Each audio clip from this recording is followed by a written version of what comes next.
포뮬러 1이라는 잔혹한 그리드 위에서 우리는 늘 화려한 승자만 기억합니다. 챔피언십 트로피를 들어올리는 천재들, 데뷔와 동시에 포디움에 오르는 샛별들.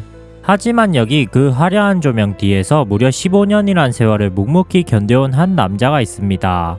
누군가는 그를 비웃었죠. 실력도 없는데 운마저 없는 드라이버. 포디움 근처에만 가면 사고가 나는 저주받은 재능이라고요. 무려 238번의 레이스 스타트. 그 긴 시간 동안 그는 단 한 번도 시상대 위 세계단 중 그 어디에도 서보지 못했습니다. F1 역사상 포디움 없이 가장 많은 경기를 치른 드라이버라는 치욕적인 기록이 그의 이름표 뒤에 꼬리표처럼 따라다녔죠. 동료들이 샴페인을 터뜨릴 때 그는 묵묵히 땀에 젖은 장갑을 벗었고, 팀이 재정난으로 그를 버릴 때도 그는 변명하지 않았습니다. 시트를 잃고 리저브 드라이버가 되었을 때조차 그는 24시간 안에 달려와 부서진 차를 타고 기적같은 주행을 선보였습니다. 오늘 우리는 F1 역사상 가장 지독한 불운을 실력으로 깨부순 드라이버, 238번의 실패를 비웃음이 아닌 성공으로 바꿔버린 진념의 사나이, 니코 흘켄버그의 눈물겨운 15년 연대기를 시작해보려 합니다.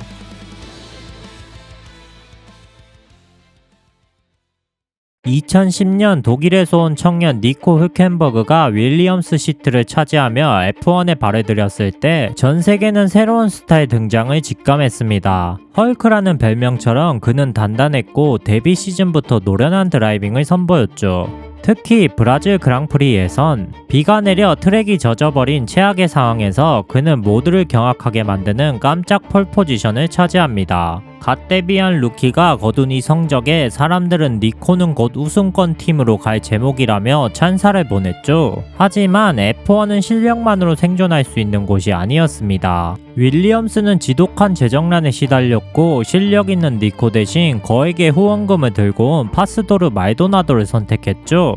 훌륭한 데뷔 시즌을 치르고도 그는 한순간에 갈 곳 없는 신세가 되었습니다. 2011년 그는 정규 시트가 아닌 포스 인디아 리저브 드라이버로 밀려납니다. 남들이 서킷을 달릴 때 피트에서 모니터만 바라봐야 했던 1년의 시간. 하지만 그는 포기하지 않았죠. 다시 한번 기회가 주어진다면 세상이 틀렸단 걸 증명하겠노라 다짐하며 보이지 않는 곳에서 칼을 갈았습니다.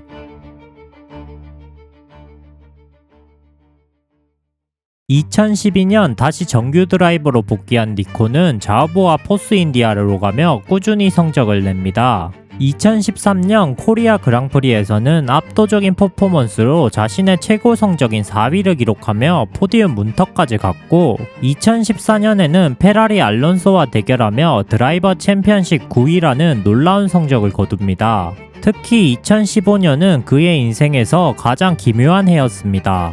F1 레이스 중간에 뛰러간 르망24 내구 레이스에서 포르쉐 팀 소속으로 우승을 차지해버린 것이죠. 모터스포츠 팬들은 감동했습니다. 역시 헐크는 우승할 자격이 있는 드라이버라며 축하를 건넸죠. 시상대 위에서 샴페인을 터뜨리며 아이처럼 좋아하던 니코의 모습은 모두의 가슴을 울렸습니다.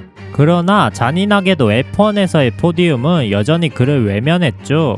예선에서 3위를 차지해도 본선에서 차가 고장나거나 사고에 휘말려 리타이어하는 일이 반복되었습니다. 사람들은 그에게 포디움 저주가 걸렸다고 수군거리기 시작했죠. 하지만 그는 말했습니다. 운이 없는 건 핑계일 뿐이다. 나는 그저 다음 레이스를 준비할 뿐이다.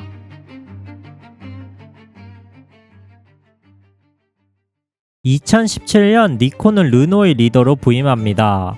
당시 르노는 하위권 팀이었지만 니코는 팀메이트가 헤맬 때 혼자서 팀을 멱살 잡고 끌어올리는 하드캐리를 선보입니다. 2018년에는 새로운 팀메이트 카를로스 사인츠와 함께 르노를 중위권 최강자로 만들었죠. 하지만 이 시기에도 부르는 그를 그림자처럼 따라다녔습니다. 벨기에 그랑프리에서의 대형 사고, 아부다비 그랑프리에서는 충돌로 인해 차가 뒤집히는 끔찍한 사고까지 겪었습니다. 거꾸로 매달린 차 안에서 그는 오직 생존과 복귀만 생각했죠. 그럼에도 2019년 르노는 니코 대신 다니엘 리카르도를 영입했고 2020년 시트마저 에스테반 오콘에게 내주게 됩니다. 10년의 세월 동안 포디움 한 번 없이 버텨온 베테랑에게 돌아온 건 해고통보였습니다. 이제 30 중반을 향해 가는 나이, 사람들은 니코 hul켄버그의 F1 커리어가 여기서 끝났다고 확신했습니다.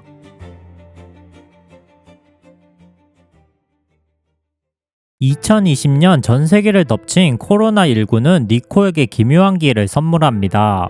영국 그랑프리를 앞두고 레이스 포인트의 페레즈가 코로나 확진을 받자 팀은 다급히 니코에게 전화를 겁니다. 경기 시작까지 단 24시간. 그는 독일에서 날아와 시트 피팅을 받고 시뮬레이터를 돌리며 연습 주행 없이 바로 퀄리파잉에 투입됐죠. 이른바 헐크스 크레이지 24hour. 연습 한 번 안 한 차를 타고 그는 예선에서 13위를 기록하며 건재함을 가시했습니다. 비록 차량 문제로 레이스 출발도 못한 억가를 당했지만 다음 주에 이어진 70주년 그랑프리에서 그는 예선 3위를 차지하며 전 세계를 경악하게 만듭니다. 본선에선 7위로 마무리하며 포디움은 놓쳤지만 팀들은 깨달았습니다. 시트 없는 훌켄버그가 시트 있는 드라이버들보다 빠르다는 것을요. 이후에도 그는 에스턴 마틴 리저브 드라이버로 활동하며 베텔의 빈자리를 채우는 등 부르면 언제든 달려와 최고의 퍼포먼스를 보여주는 사나이로 자리매김합니다. 3년이라는 긴 공백기, 누구나 은퇴를 생각할 시간이었지만 그는 언제 올지 모르는 그 한 번의 전화를 기다리며 매일 아침 트레이너 센터로 향했습니다.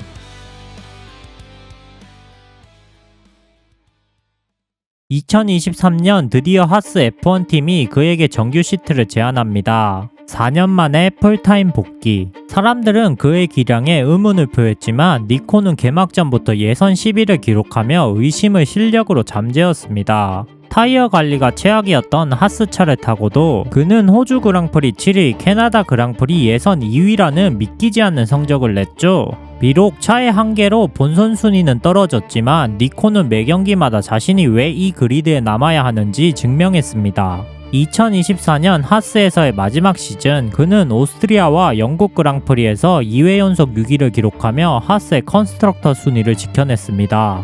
독일 국적의 베테랑, 실수는 없으면서 데이터는 완벽하게 뽑아내는 드라이버. 이 활약은 2026년 아우디로의 전환을 앞둔 자우버 수뇌부의 마음으로 움직였습니다. 그렇게 2025년 니코는 12년 만에 친정팀 자우버로 복귀합니다. 루키인 보톨레터를 이끄는 리더이자 아우디 시대를 열어갈 개척자로서 말이죠.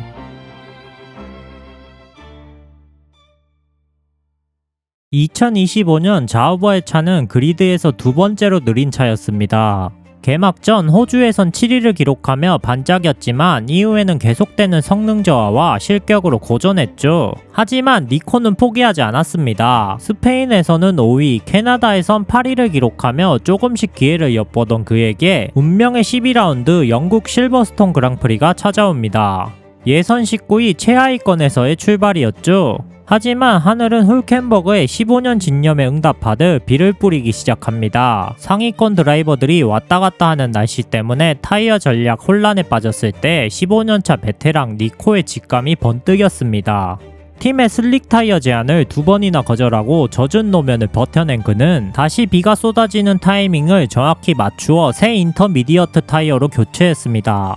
그 한 번의 판단이 15년의 저주를 끊었습니다. 순식간에 5위까지 치고 올라간 니코. 앞선 베르스타펜과 조지가 스핀하고 하자가 리타이어하는 대혼란 속에서 그는 3위로 올라섰습니다. 뒤에서 페라리 해밀턴이 무서운 기세로 쫓아왔지만 니코는 달아가는 타이어를 극한으로 관리하며 그 자리를 지켜냈습니다. 마지막 랩 벨 시케인을 통과하는 니코 차 위로 체커기가 휘날렸습니다. P3 3위, 239번째 레이스 스타트.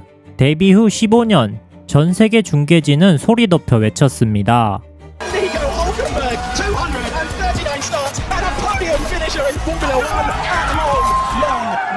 팀 라디오에서는 비명 같은 기쁨이 터져나왔고 패독의 모든 팀이 그에게 박수를 보냈습니다. 샴페인을 준비하지 못한 자우버에게 경쟁팀들이 샴페인을 선물하는 장관이 펼쳐졌죠. 그가 시상대 3번째 칸에 발을 올렸을 때 실버스톤을 가득 메운 팬들은 그가 겪어온 238번의 좌절을 알기에 엄청난 박수와 경의를 표했습니다.